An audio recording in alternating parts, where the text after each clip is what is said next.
सुनसरीमा दुई समुदाय बीच तनाव जारी छ। प्रधानमन्त्री बालेन्द्र शाह बालेन सिंहदरबारको कुन कालो कुनामा छन् पत्तो छैन। राति मानिसहरू निदाएपछि जागो भएर एउटा स्ट्याटस लेखे जसले प्रधानमन्त्री बालेन छन्सम्म भन्ने देखायो। तर देशको पूर्वी तराईको जिल्ला सुनसरीदेखि सप्तरीसम्म तनाव फैलिँदा उनी चुपचाप रहे। सिंहो देशवासीले भनिरहेका छन् कि खोइ प्रधानमन्त्री बालेन गाडी पल्टिँदा भोटेकोसी पुग्ने र होटलको अनुगमनमा समेत पुग्ने गृहमन्त्री सुदन गुरुङ कहाँ छन् ठेगान छैन।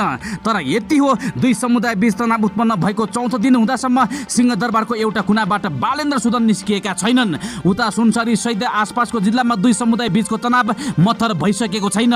हेलिकप्टरबाट नेपाली सेनाले गस्ती गर्दैछ।